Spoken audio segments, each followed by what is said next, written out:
You were just regaling us before the radio audience returned about the dark years here in Kansas City and how, again, we run into Chiefs fans as much as we do here in Kansas City, and then we had two celebrity fans here in Rob Riggle and Stone Street. And oh my gosh, how fun just was that? yesterday, it was a total fun. Great, I bet. Well, I guess I am dropping names, but the bottom line, after I picked them up from the floor, to basically say how shocked everybody still is that the generational brilliance that every franchise hopes for when they choose a quarterback in the first round of the draft, or if it's in the case of my friend Chris over here, you get one in the 6th round of the draft, 199th overall, and your lives change, that they can't believe that's happened to the Chiefs with Mahomes and Reed and everybody else. It was amazing, the stroke of luck. And they had Alex Smith, as a quarterback here, as you know.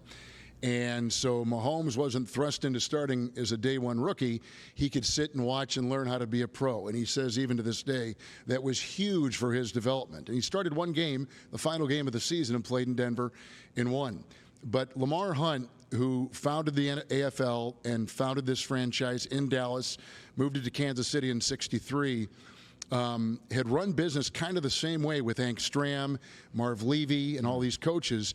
But during that lull, they I don't know whether they built the stadium in '72, which is still one of the great stadiums in the NFL. Arrowhead with Lambeau, and I mean, it is iconic to step in Arrowhead Stadium.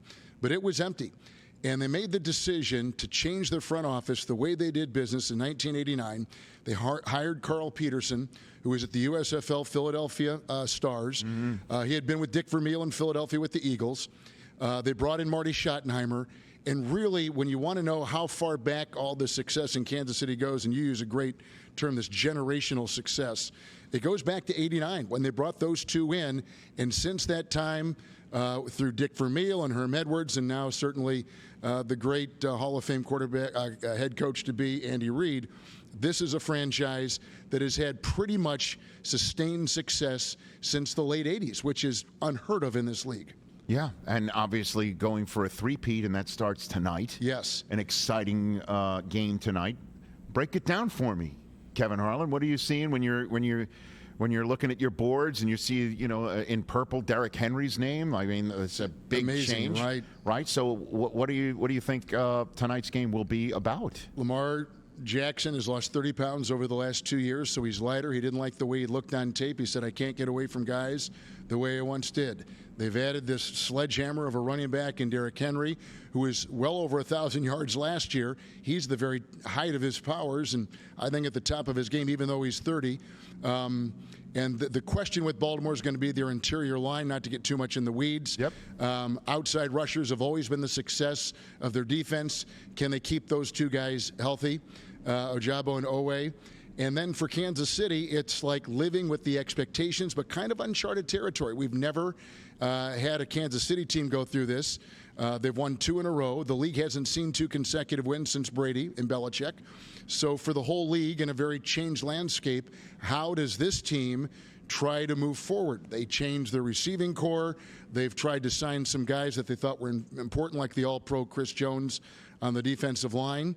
And I think Andy Reid and Mahomes have gotten in that laboratory and continued to just push themselves to creativity. And I think that's what we're going to see. I think we're going to see a younger receiving core. I think they're more inspired this year than they were last year trying to repeat. I think the chance to be part of history and win 3 in a row is going to be an incredible motivator. Last year, they were just kind of they were not a great team last year. No, that's the year to get them. Right. You thought last year. But they hit their defense, and the defense carried them. Their offense showed up when they needed to, and they won again.